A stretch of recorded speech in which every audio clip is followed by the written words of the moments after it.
Well, good morning and welcome to the Heart of David podcast. It is Friday. I am Justin Akers and I'm joined with my brother Marcus. Good morning, Mark. Hey, good morning. It's good to be here. It's always good to be here, right? Yep, always. Always good to wake up every morning. Yeah. Yeah, no. Well, there's certain days you probably want to just, Lord, take me. Right, somebody said, "Hey, it's good to see you." They said, "Well, it's better than the other option." I was like, "Okay." Well, So, that is true. That is true. and for those of you not in Louisiana, Mississippi, along that stretch, we had the fun scare of a hurricane. We actually did not get much here. We just got a little bit of rain, but Yeah, it was headed right up to our door. Oh my goodness, they had forecasted that it was going to be 8 inches or so of rain up here. It'd come right up 165 into Monroe, and I was going, "Oh goodness!" So called me. I said, "You better pray." You must have prayed hard. so yeah, that the entire storm shifted over 100 miles to the east, and but it did hit Jackson pretty bad. Yeah. And Jackson's a very low-lying area with a lot of issues with infrastructure. It was national news last year about the need for a new water system and so forth. So I feel sorry for all the individuals there that are suffering. Yeah, the way this thing came up through South Louisiana, that southwest corner of Mississippi, and then straight up, it was. I mean, it hit the entire state of Mississippi. Yeah. So these storms are always devastating, and we definitely pray for everybody in that path. It was not as bad as in some ways that they were expecting, so that was good. still a Cat 2 when it hit. I've been in a Cat 2, well, when it transitioned from a 2 to a 1, and I thought, oh, well, Category 1, that's nothing, and people do that all the time. It's kind of like anybody on the Gulf goes through a Cat 1, and I went through a Cat 1, and I literally thought I was going to die in a Cat 1. And so it had probably, well, that's, you just don't understand 90-mile-an-hour winds. Sustained, constant 90-mile-an-hour winds. You just don't. When the rain started going horizontal at my house, and then this was back 2003, something around those lines, maybe 2002, and the rain was going horizontal. Everything was shaking. We had a garage for cars, and it was just shaking, and I just thought that's back when I lived on Village on the Bayou. Mm-hmm.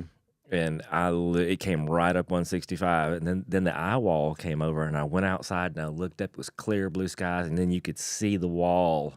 And I had never I'd never experienced anything quite like a hurricane. They are profound events. Yeah, we had one come a couple years ago, and we were at Mom's, and it was still Category 1 by the time it hit up here, and we were standing outside, literally hear the tree snapping and falling, and Jay was like, "What is that?" I said, "No, it was a tree." And then I said, "Let's go down the road and look." And then by then you just boom, boom, boom. I think Mom lost like 16 trees out of her property. Yeah, I missed that one, but you don't think about it because we're 3 hours, 4 hours from the coast, but depending on how fast the storm's moving, they can, if they hit directly up.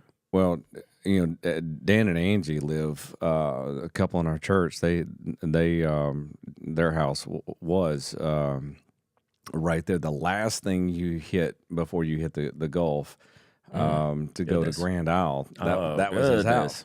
So a couple years ago, it was a Cat 3 moving through, and he was going to stay. Well, Angie came up here. Well, Dan stayed down there. I couldn't imagine a Category 3. I'm on the phone with him, and he's like, yeah, parts of my house are being ripped off. And I cannot imagine. He actually strapped himself down at one point. And I cannot imagine. Yeah, that one was, not me. This was enough. That is a tremendous, and we do get 2-3 hurricanes a year sometimes. At least we get caught somewhere in the middle of them, and but the power of Mother Nature is massive. They had a typhoon that hit Vietnam and Laos and Myanmar and so forth. It's still wreaking havoc, but it was what we would categorize as a Cat 5 hurricane, and now they're getting into this statement of super hurricanes, and they say if the atmosphere heats up anymore, that they could actually break the category scales. And could you imagine a cat 6? I don't. That sounds like a Netflix movie. That my question is, does it have sharks in it? Sharknado, Firestorm, and Cat 6. Oh goodness. Been through different. We have a very strange weather here in Louisiana, but have ice storms and everything else. We got ice storm hit Log Cabin. We were up there helping the sheriff's department cut trees. A friend of mine, they were like auxiliary or something, and they all got contacted. So we all went up there with chainsaws, and we were in Log Cabin down some of those dirt roads, and you're trying to cut your way to the houses and trees. I mean, it was just trees across the road everywhere, and they were snapping because of the ice. And then as we were cutting these trees, all the trees behind us started dropping like matchsticks across the road. So then all of a sudden, we had hundreds of trees in front of you and hundreds of trees behind you, and we're trying to get to this one elderly person that lived down that road. And anyways, it took all day just to get in and out. But we have some amazing weather around here. So that's why we pray so much in Louisiana. Yeah. Well, we have natural weather, and right now we have spiritual weather. True. There truly is a storm that we're on the brink of. You and I both have prophesied that in recent months and so forth, that there is a storm coming. And what we are feeling right now are just the winds of that storm. And I've really been praying into that lately. And everything I've seen and everything I have felt has been this massive storm coming, but such great light on the other side. This is one thing that's really strange. We can have these horrible storm systems move through, and you see this big wall cloud come through. You got high winds, you got lightning, power outages, so forth, and everybody experiences these storms. But when it's over and it's a daytime storm, this storm can move across, and it can wreak havoc for 30 minutes, an hour, 2 hours, however long the storm is. And then all of a sudden you walk outside and the sun's out, and everything's just kind of dripping. I know several years ago we were in a little corridor where we lived, and me and the kids had just came home. Shauna was still at work, and this storm hit, and it was just nuts. So I go to the back door, and the horizontal rain, and the wind just started whistling, and you couldn't see as far off our porch. So I told the kids, I said, "Get in the hallway now." And you hear that roar. That's a tornado. When it was over, we had the big power lines, the metal frame poles, and they were literally twisted in the pipeline behind us. And so this tornado came through, and definitely that.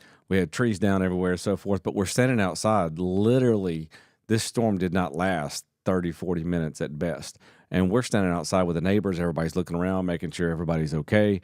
And the sun's out, birds are chirping, and you just see debris everywhere. Well, praying into that word, there's a storm coming. That's what I have felt, is that, there's a storm coming, but when it passes, it's going to be just like that. There's going to be this breaking of the clouds, the sun coming out. And so when you hear the prophetic words about things coming, make no doubt, God is moving. He's doing something. This is a cleansing, but the sun's going to come out on the other side of this. Yeah. There's definitely an awakening coming. The reality that God is in control.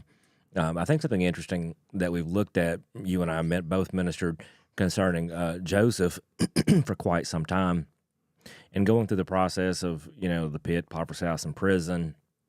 And then in Genesis 45:5, when he says, "Don't be angry with yourselves that you sold me here, but God sent me to preserve life." And I like that choice of a narrative that he chose, that he was going to side with God and see his narrative, his story, his life through the perspective of being sent, not sold. And now he doesn't diminish the fact that his brothers betrayed him and sold him. But he chooses. He said, "Don't be angry that you sold me, because God sent me." Perspective doesn't change reality. No, and so uh, his life, when everything was stripped away from him, literally stripped away from him, everything, he still had God. And numerous times you see throughout Scripture, whether it be Potiphar's house or in prison, that the presence of the Lord was with him and with Joseph and favored him. And if you look at a storm that comes, or you come with certain events, if you see it as sold, that you were sold into this, then that means that men are in control. You're not in control. That you're a victim of the circumstance, and that you want to get out of it as soon as possible. I mean, that means you want to get out of it because this is something that is foreign. This is something that is there to harm you. So it is something you want to escape from. You want to leave. You want to break out. And that's if you have the sold mentality. And so you're always wrestling with, and then it leads to anger, resentment, revenge. If you're a victim, you're looking for some retribution for the pain that you've gone through. But if you find yourself that you are not sold, but you are sent, then at that point, it's sent. You're not trying to escape. This is part of God's plan. And you're in the refiner's fire. You're looking for what God is trying to do and mold in you, because there's a lesson in the pit. There's a lesson. There's something in here that God is requiring me to learn. And again, the refiner's fire, the purifying fire of God, that God is actually creating in me through this situation to become, transforming me through this situation to become the man or the woman that I have to be to succeed, the person that I have to be to succeed in His calling. And so you're not trying to escape. You're trying to find that narrow perspective that God is giving. So there's a very interesting aspect when you go through a storm. It's not as if we go through something without a guide, without a reason or a purpose. And if a storm comes to the nations as it is, which is God's prerogative to do so, then we have to understand that no one has sold us to this place. We are being sent through this process, and it is a refiner's fire. And if we accept that, then all of a sudden that sense of revenge and blame and poor me, the victim mentality, all that evaporates. And now I'm looking at my situation and I'm saying, how is God leading me through this situation? And I think it's very important for the psychology of the church right now is to keep our focus on God and to discover His presence even in the midst of the storm. And a storm that shakes and is to the detriment of a world structure, a world system, is not for the church. It literally just breaks off anything and everything that is not of God. And so God is shaping His church right now. He's breaking us free. He's changing our perspective and our priorities. And that only comes through a shaking. I've shared this before, but I was watching one of the police shows back several years ago, and they were discussing a police chase where a deputy was unfortunately killed because he was chasing another vehicle, and the other vehicle that was being pursued ran off the road with a deputy did too. I saw that. And so they were interviewing a state trooper, and they were saying, what went wrong here? And he said he was watching the car he was chasing. And the whole point there was that if he would have been following the road and kept his eyes on the road and not the vehicle, then he would have followed the road. Because if you follow the vehicle, you make the same mistakes. Point is, your vehicle goes where your eyes go. I've watched several fail videos with like motorcycles, dirt bikes, and so forth, and you'll see like this big open area, and there's one pole. One single pole, and you've got 150 feet on the left, 150 feet on the right, and this person will dead center that pole with a motorcycle. That's where they're looking. And it's because they're so focused on missing that pole that they focus so hard right there, and then they drive right into it. And you can go down the road and look on the side of the road. You'll see your car veer. Point is that our perspective, our focal point is what is grabs our attention. determines our path. So when we're focused on those that have hurt us, when we're focused on, Joseph could have been focused on his brothers. He could have been focused on Potiphar's wife. He could have been focused on. And the whole time that he was in the Potiphar's house, or in the pit, or the fact that he was sold to a band from Ishmael's family. I thought that was interesting, the Ishmaelites, and then so he would have sat there the whole time thinking about how to escape, how to get out, just fuming over and being angry about and consumed by revenge. And he would have never have seen. He would have focused on the pain, not on the process. And not on the Lord of the process. David could have done the same thing. David could have been so consumed with Saul. I didn't do anything wrong. Why is he pursuing me? All I did was my job.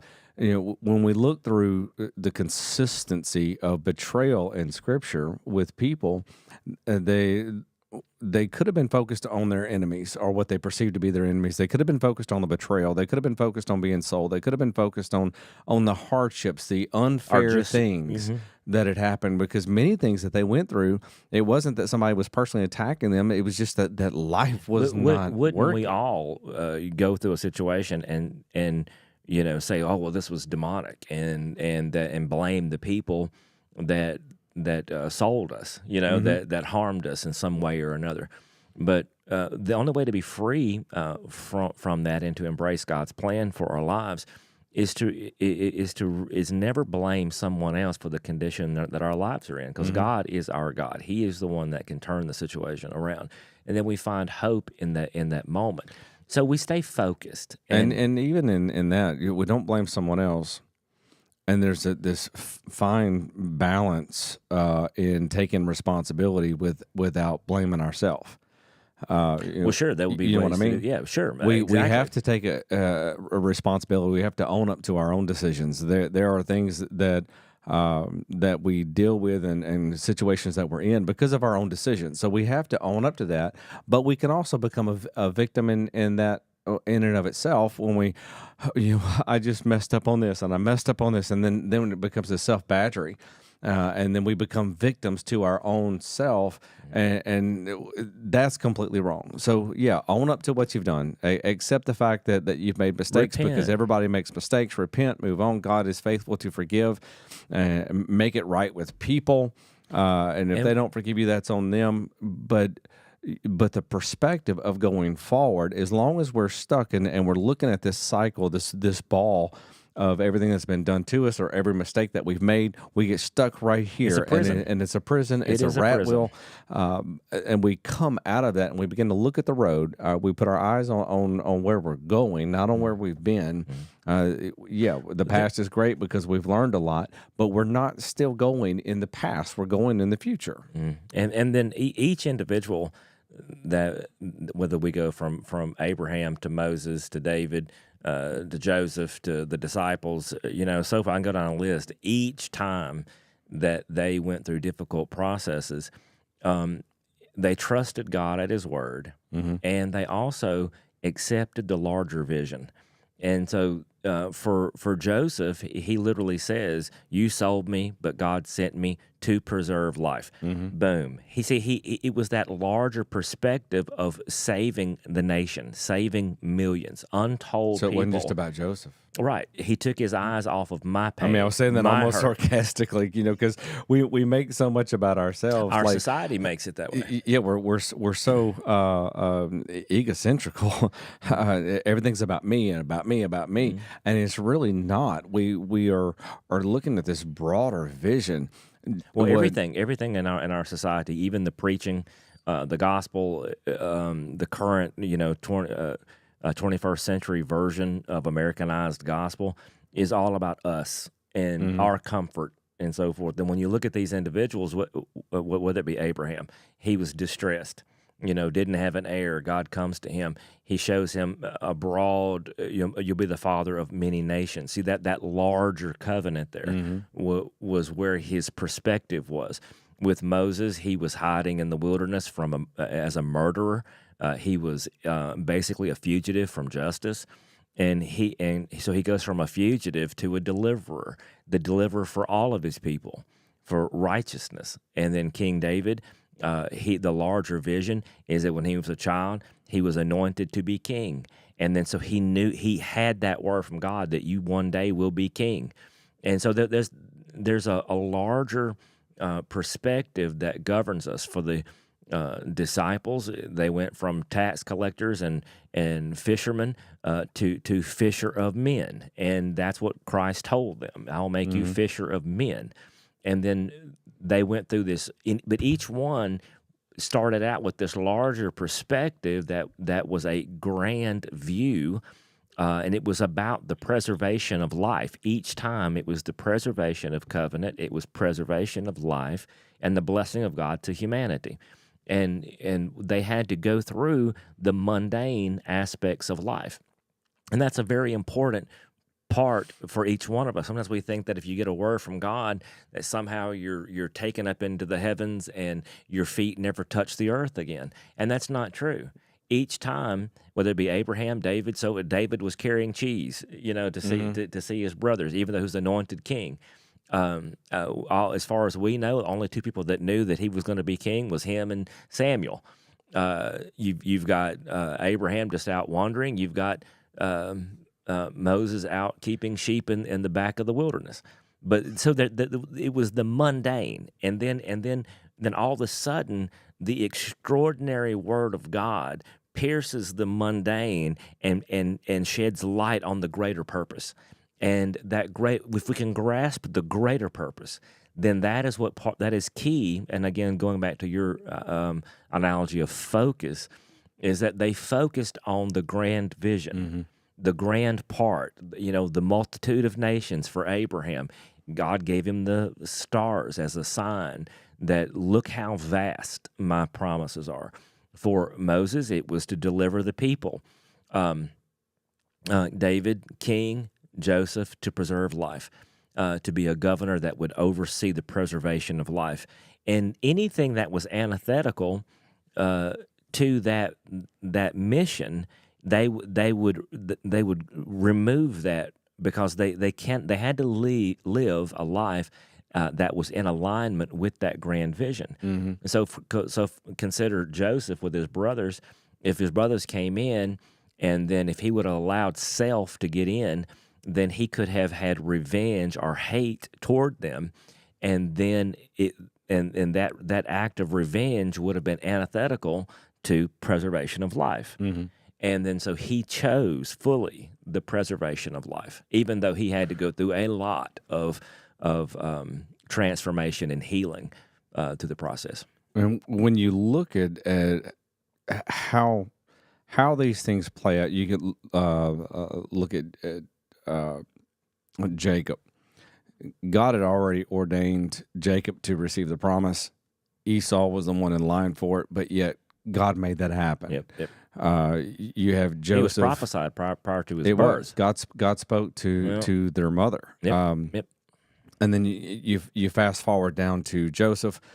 Joseph was the one that God had preordained to save life. So the brothers try to kill him, and it only positions him right where he's supposed to be. David was not the one that out of the whole nation, Jesse's house is not where you would have been looking for the king. And out of Jesse's house, you'd be looking for David. You definitely would have been looking for David. So he was the least of the least of the least. You're talking about going down. But God specifies in that verse. He says, "Don't look on the outward appearance. I look at the heart. I look at the heart." And he told Samuel, "I've already found a man that's a man after my own heart." And he said, "I have provided myself a king in the house of Jesse." What you see is you can manipulate and you can work, you can do all the things to achieve the position that you want, but it doesn't matter. God literally will open up the doors. You don't have to fight for it. And when you fight for it in a manipulative way, it's going to turn on you. There is a fight. I like to call it contending, but because you see this. I mean, Jacob was transformed when he stopped fighting and he started clinging to God, cleaving to God.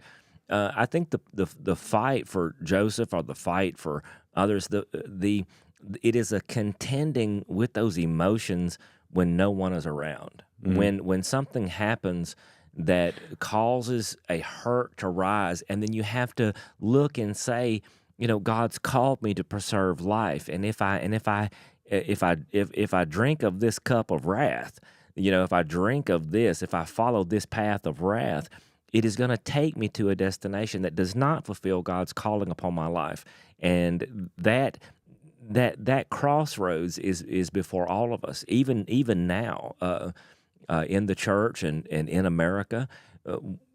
As we are facing choices, there's a lot of choices now throughout the globe. Over 75% of the global population is going to come to some form of voting this year, where the people are going to have to vote. Nations are choosing their path forward. Some votes are being stolen, such down as in Venezuela, and then you see that there's deaths, there's riots, there's so forth. The whole world is in turmoil now, and it is all about a choice. But for us now, it's not about trying to manhandle a situation and make it go the way we think it, because we're going to our natural inclination is to avoid pain, to avoid transformation. But transformation is external. It is something that is outside of our control. It takes heat. It takes pressure. Everything that we go through, that process is God allowing us the opportunity for transformation.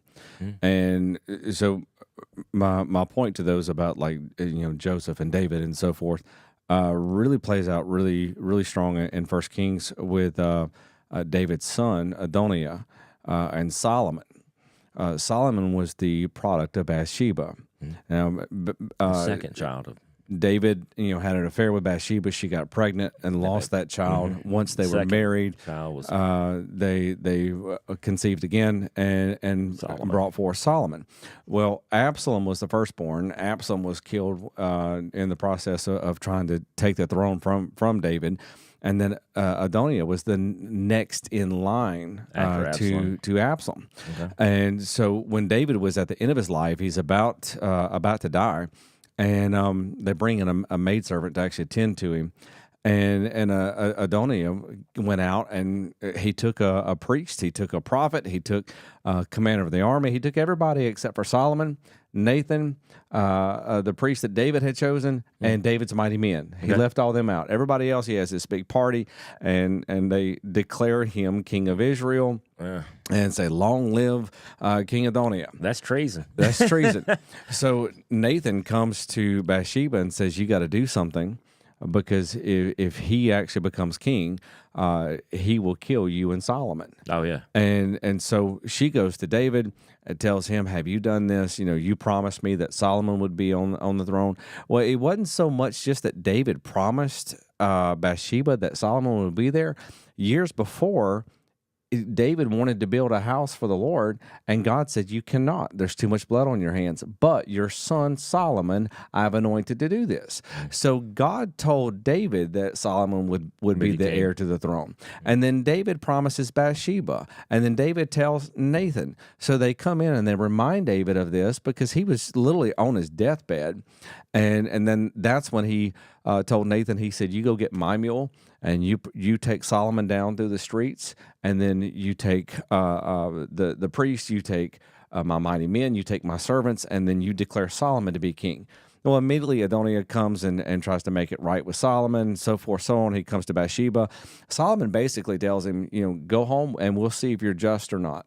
And then Adoniah comes to Bathsheba and tries to manipulate. He's scheming. The maidservant that was given to David. Yeah. He wanted her to be his wife.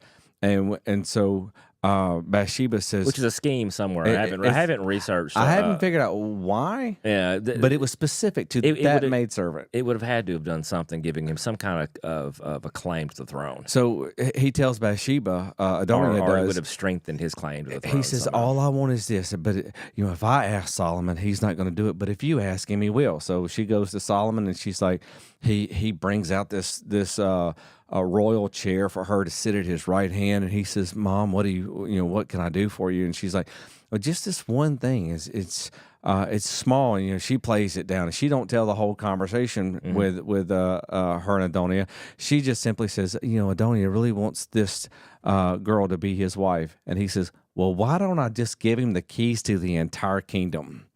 I mean, immediately Solomon's response is angry and filled with sarcasm. He says, he doesn't say, "Oh, well, Mom, I don't know about this." He just says, "Well, why don't I just give him the whole kingdom then?" And that immediate response. So he calls in Adonia and he says, "I told you to go home and see if you were just or unjust. You've proven to be unjust. By the time the sun sets, your head will be off your shoulders." Wow. Bam. Wow. And so my point to all of this, you can go to Esther with Haman, where Haman's about to have this great party, and he is about to parade himself through the streets, and it all turns on him with literally in one set of few hours. I mean, literally one day from the time he gets up, he thinks, "Man, this is going to be my day." He comes into the king. The king says, "Haman, I really want to honor someone. How do I do this?" So he starts listing all the things. "Well, King, if the man I want to honor, I'd put him on my mule, and I'd parade him through the streets, and I'd give him a robe and a ring." And so he's going through all this stuff thinking, "It's me." And he says, "Well, go get Haman, go get Mordecai and do this for him." And then by the end of the day, he's being executed.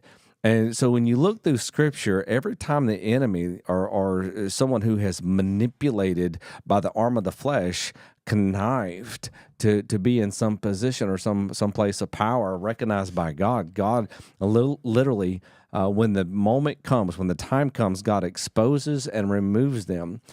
Solomon never went to David and asked him to be king.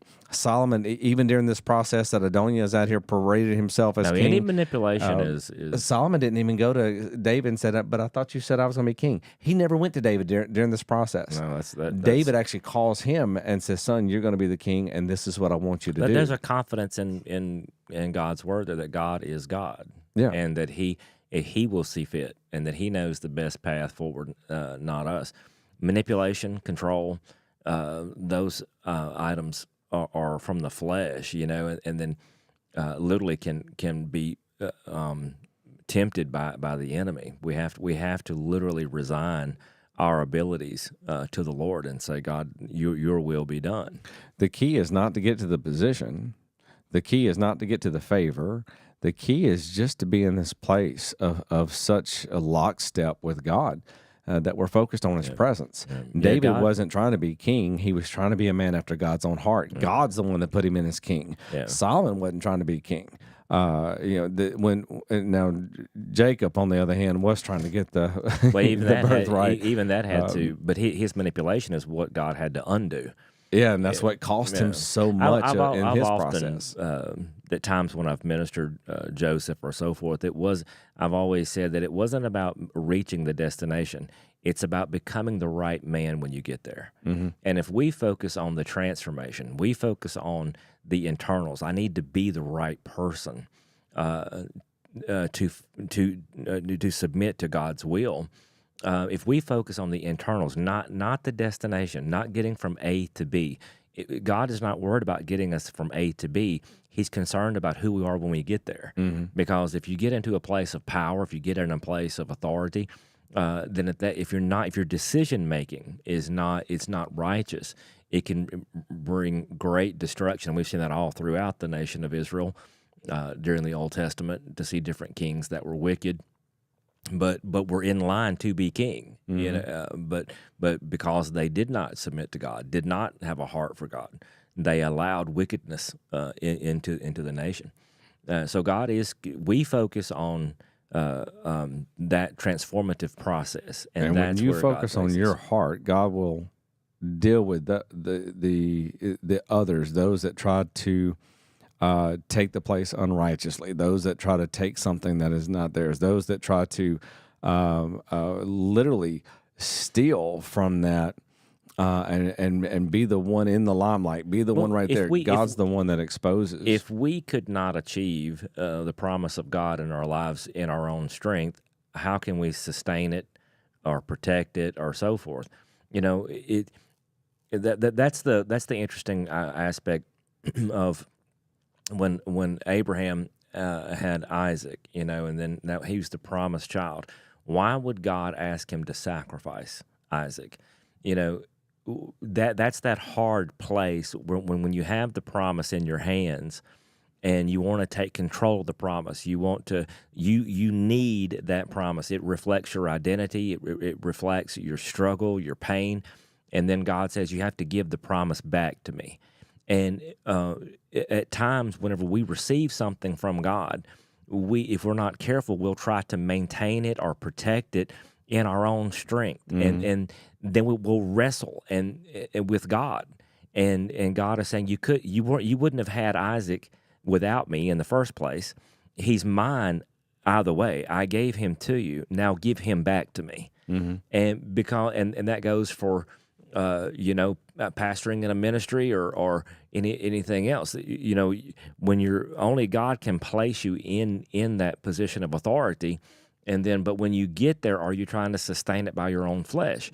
When God gives you the promise that He's promised you, you have to give that back to Him. It was faith that got you to that point, not your actions or who you were. It was partnering with God at that point, but it's still His. And so that's where when King David, the only time that he ever got in trouble is when he started acting as if he had done something. When he started counting when he took the census, against God's yeah, instruction. let's look at all the great things I've done. And they told him, don't do this. But the moment he did that, and then he eyed Bathsheba as just part of his kingdom. And so when you look at that situation, the other men were out to war. He was not. He, was spying on Bathsheba, but he's looking at the kingdom as this is all mine. And so something had corrupted deep into David, that he was lusting after the power that it meant, hubris, this pride that had risen inside of him, that I had done all this. And so the any time that you see men of God, people of God struggling in those ways, it's because somewhere along the way they look and they say, "Look at what I've done," and that can be a ministry, that can be, especially in the United States today when you see these massive ministries. And we're talking about hundreds of millions of dollars, potentially billions over a long duration of time, and the fight to sustain it and to control it ends up breaking their minds and causing anger, resentment. They lash out because they've built the kingdom, and they're looking around at that kingdom and they look at what I have done, and then so. It just comes down to a place that they have forgotten where they came from. And we all have to remember, David was at his best is when he was a king, but he remembered that he was just a shepherd boy. Yeah, and David's the one that said, "Lord, thank you for all the afflictions you've put me through, because it's made me a lover of your law." And consistently, David, he could have killed Saul. He did not. He was right there. And instead, he said, "Touch not mine anointed." That's what God has spoken to me. We see David over and over. And even when he took the census, God's judgment came against the nation. And there was an angel with a sword coming down on Israel. And he even runs out and he goes into prayer. He says, "God, don't do this, please." He says, "Judge me. I'm the one that messed up. I'm the one that did this." He said, "Don't judge the nation because of my mistake." He literally intercedes and puts himself, he takes the responsibility. Oh my goodness, wouldn't it be great to have leaders in office that actually took responsibility for their own decisions? He came out and he says, "I did this, God. If you want to judge someone, judge me. They didn't do this." Well, I pray that, but it did take a time in David's life that he had to have that personal relationship with God, and he had to have a heart of humility. Even Nathan, when he comes to confront him about Bathsheba, he uses the analogy of sheep. You know, this great farmer with a lot of sheep, and then he goes, this one man's got one sheep, and he goes steals that one. Yeah. So it was again about his pride, his hubris, his he had really detached himself from the reality where he at one time was anchored in God's presence. And you know, sometimes people can become lustful, where they want more, they become greedy, they can become pessimistic, angry, vengeful, very critical. You see, you have to be very careful of all of these things. Those are signs that someone's heart is being drawn away from the will of God. When we're drawn toward God, our natural inclination is to operate with humility and with love. And because we have received grace, we give grace. And because we need a Savior, we lead others to a Savior, you know, to Christ. And then so we don't forget, as long as we're in touch, our hearts are in touch with that that moment with Christ in our own lives. Then at that point we begin to live that. The moment that our hearts go away from that, then all of a sudden, if someone attacks us, then we can attack back, and or we become very critical. Through the years in the ministry here, you know, just being in some role or aspect here at the church from a young age, you know, up till for many years, and serving in the ministry from different aspects, whether it be you know vacuuming the floors to you know, pastoring the church or so forth. Yeah, and you've done the same process. You see so much, and you see some people that would come in and come out of great despair, and then see God restore their home, restore their families, and you know the presence of God is all they want. And then as years go by, then all of a sudden they forget those years. They forget the pain they went through and the price they paid, and then all of a sudden they become critical. And when you see a critical spirit, all of a sudden they're not satisfied. They're just critical of everything around them, and it's not enough. And you know at that point that if that spirit takes root, and sometimes it starts out a critical spirit and then goes. Other times, you can see them being drawn away in other ways. But that's when they're beginning to take responsibility for their own lives again. They're looking and they're counting. They're counting their sheep. What have I? Look at my life now. And the pressure's off, and they can be led down a very dark road. And so, as we see in our nation today, God is leading us to a place that He's going to have to awaken us, and I mean like almost like shock therapy. You know, it's a shock and awe process where God comes in and He has to shake us out of our slumber, shake us out of the malaise, and there's a spiritual delusion as well that comes with any form of witchcraft or addiction. That's what we're dealing with right there, is this spiritual delusion that has to be shocked off. I really like the Chronicles of Narnia series.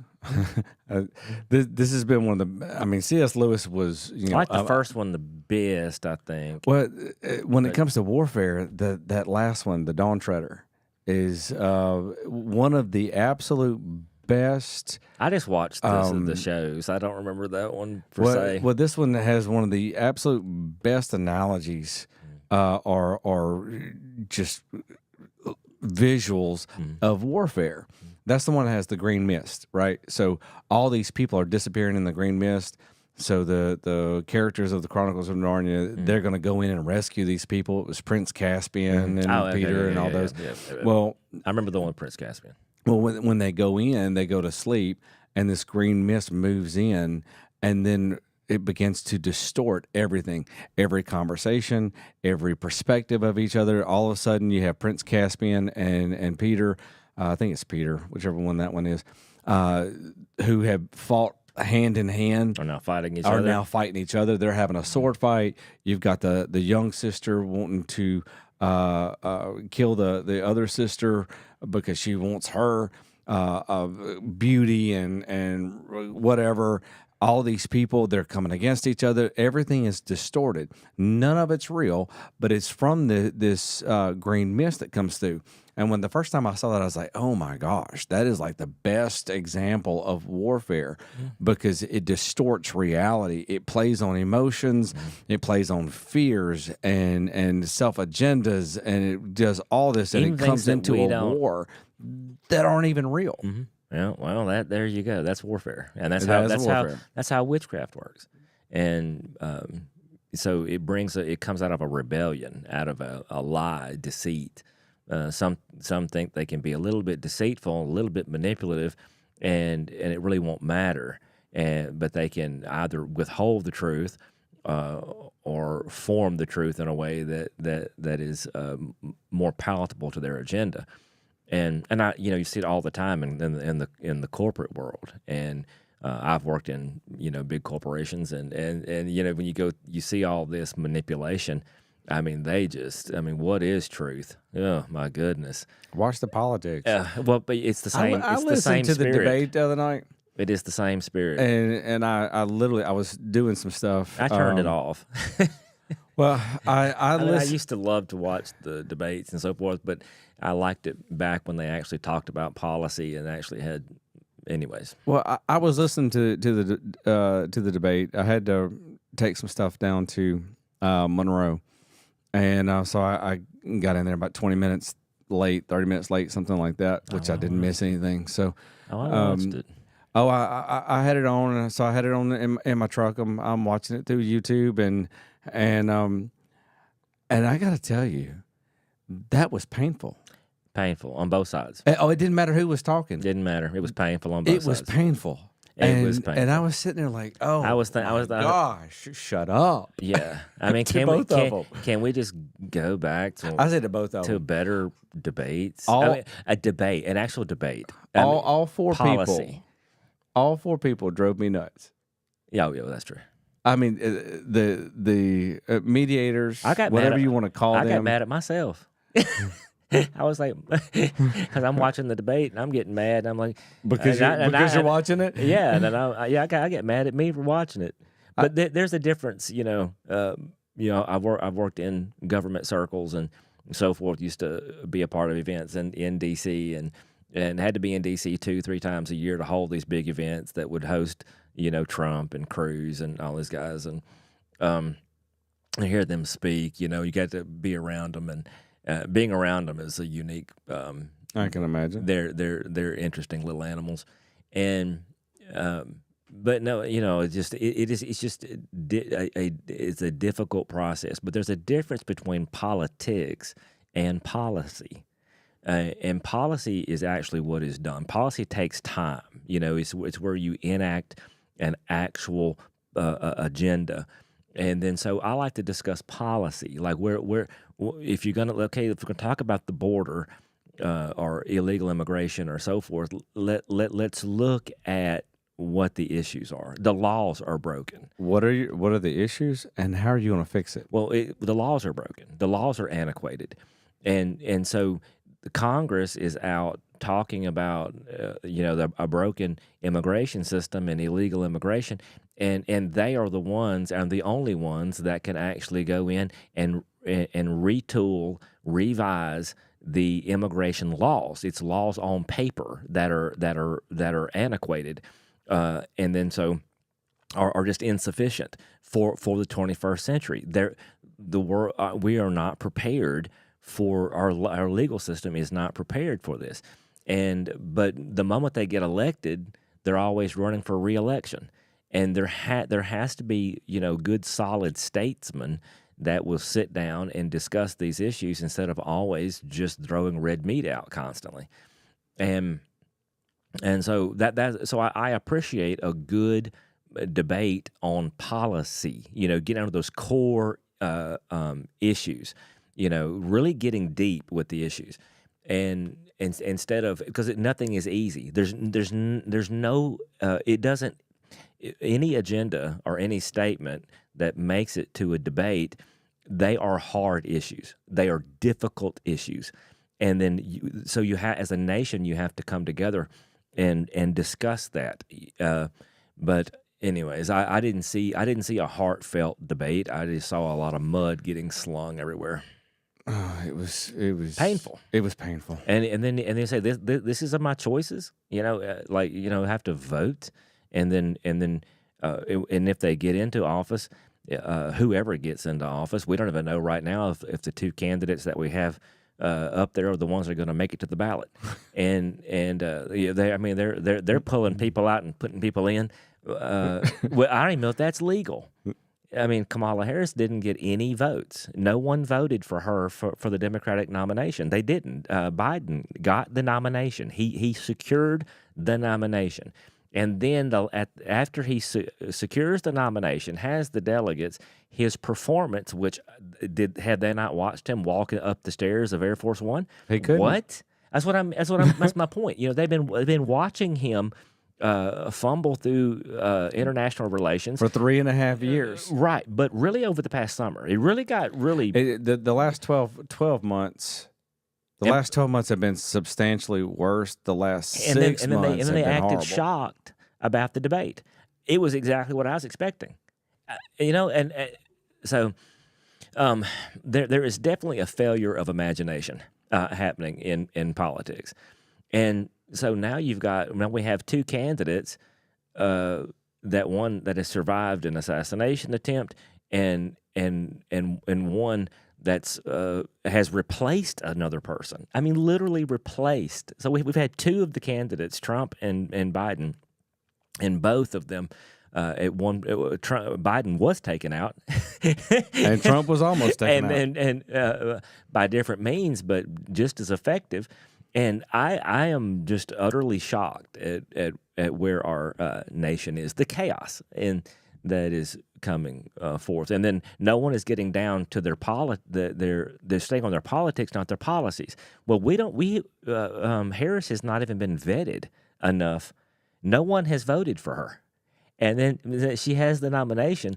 And she's never gone through the process of being vetted to where you look at and you say, okay, I don't know anything about her. All I know is that she was always standing, 3 feet behind Biden, ready to help him. Catch him when he falls. Yeah, right. She was the wind beneath his wings. What, really? A bit middler, sweet Lord. And I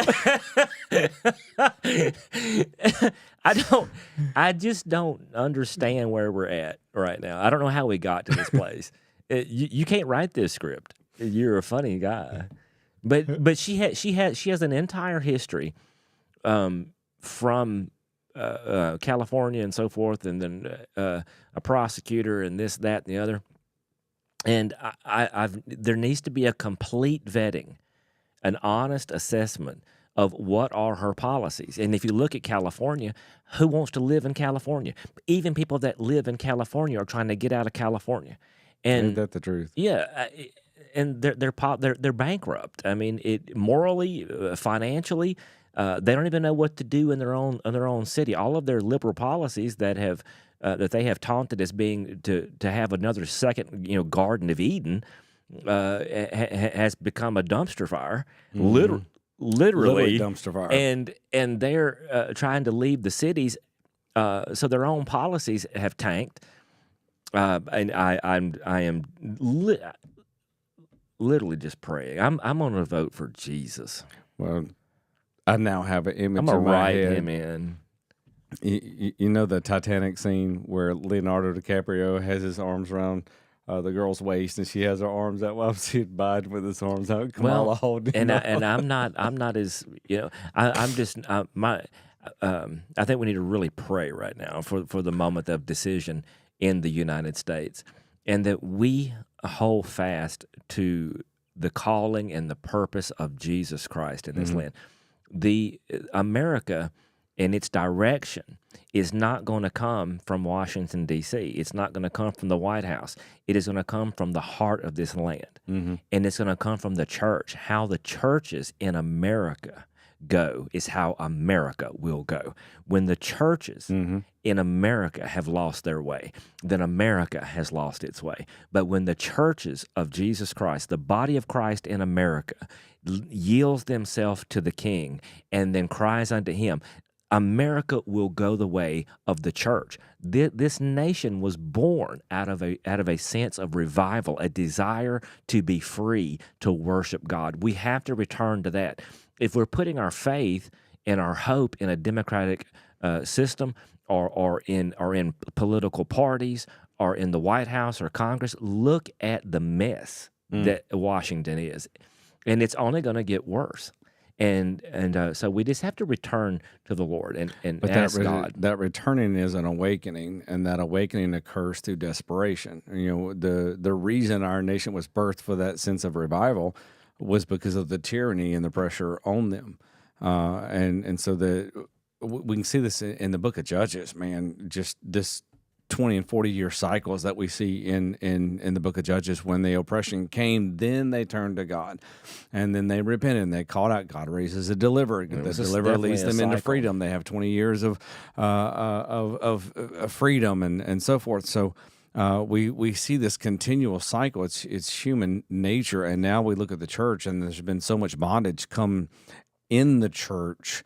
Not just, I'm not referring to like governmental bondage over the church. I'm talking about bondage, spiritual bondage within the church. There is a delusion over this land. There is. And you can feel the spiritual, it is. There is a spiritual attack against the United States, and it is affecting all aspects of our society. But I feel very strongly that the answer that God will give will come through the heartland, not through that came to me the other day in a time of prayer, that God was going to cause a revival in the heartland of the United States. And, they call it the flyover country. It's just people go from Washington and in New York to California, and they think that is just flyover country. And it's not. It's the heartland of the United States of America. And where does the heart of America rest? And it rests with God. And we must, but even in that, in our churches, God is doing something to awaken a true call to revival, a true call unto Him, unto God. Not having a visceral attack against our nation or our leaders. It's when the church begins to repent and to cry out to God, not blaming others, not blaming California or blaming Washington, D.C., but accepting that we are interceding for the land, for the United States. So all this visceral attack back and forth from one side to the other side, that really turns me off, because the church is supposed to be interceding, not trying to stir up a mob.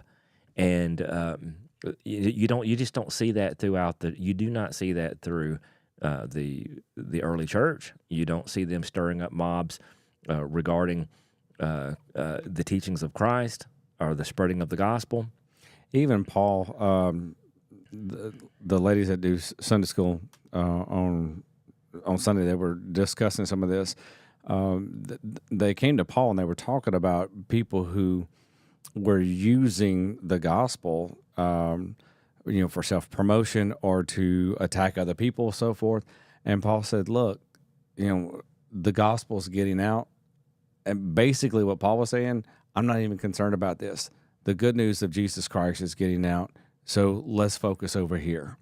And Shauna asked me about this. She says, I just don't get this.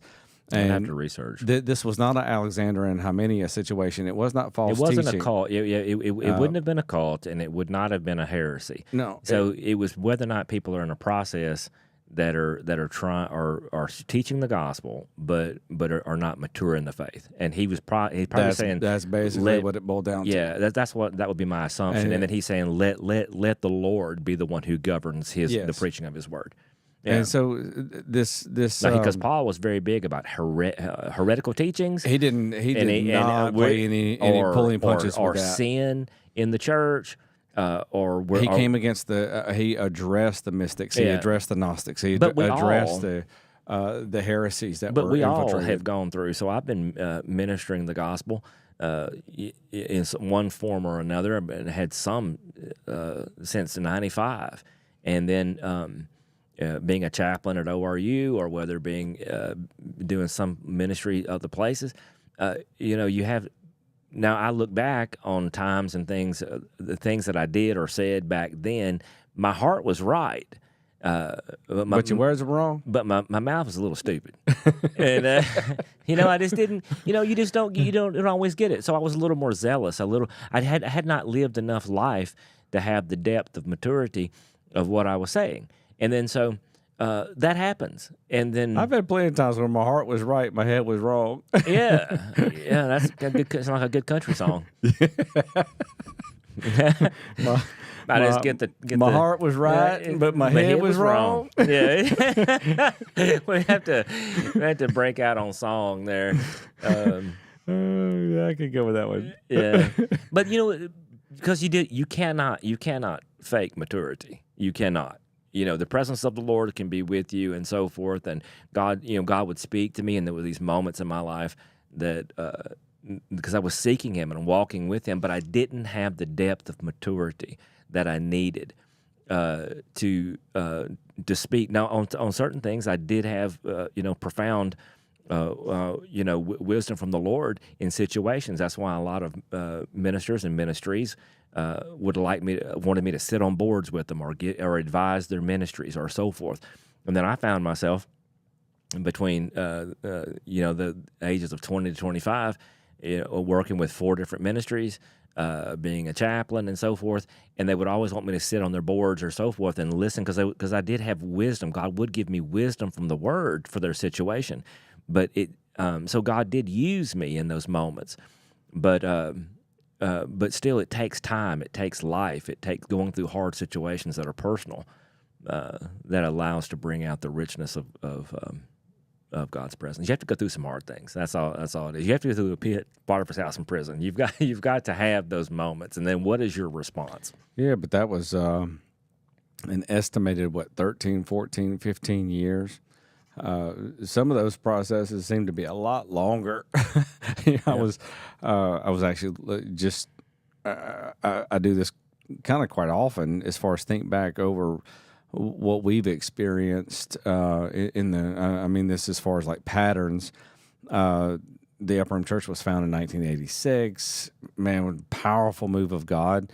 Our first service had 120 people in a agricultural building, and then we moved into a church. Yeah, I remember doing all those, pulling the chairs out and setting them up. I had forgotten about that. Yeah, I'd forgotten. The Agri building was that was our start. And I think I think somebody heard about a new church being planted. Another church heard that we were planting a church, and they contacted the local officials and said you can't have a church in an official building. So they kicked us out of the Agri building. We started renting a church building down the road, and then we was just kind of busting at the seams. I remember children's church being outside because we on Collinston Road. That was didn't have enough Daddy would room inside. Somebody gave us a bus and go out and get children and bring them to the house of God. We had so many kids in Sunday school that Rebecca Weatherly was teaching it. Yep. And she was such a heart for children, but she'd have 100 kids out there and see it got the gospel being preached, and we never know those lives that were touched in those moments or the ripple effect. The same way that sin has or damage or trauma has a ripple effect, the kindness has a greater ripple effect. I actually ran into someone not too long ago, and I can't remember their name, but they came and I didn't know who they were. They said, "Aren't you one of the Acres?" And I said, "Well, yeah." And they said, your daddy used to pick me up on that bus." And, that is amazing.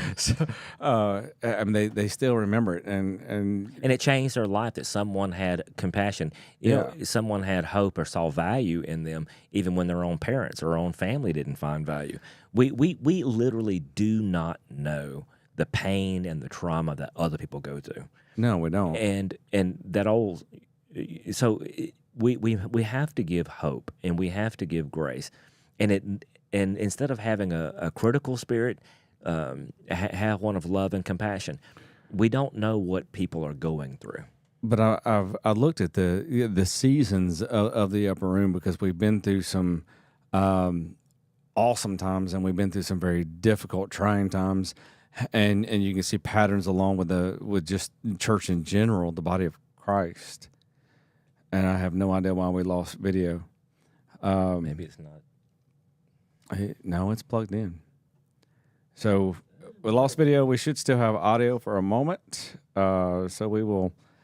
That's a good place to probably pray. Yeah, in. I'll finish this statement though. We've been through kind of a dry season spiritually overall over the last 20 years, since 2000, 24 years. And now I believe that we're moving into a time of really birthing and seeing great revival. So, guys, I hope that the audio stayed on. I'm not sure why the video shut off, but technical error again. So, seeing that, I'm not sure what's happening on the other side. If you are still listening, we'll be live Sunday at 11:30 ish, and back next week. Hope you guys have a great week.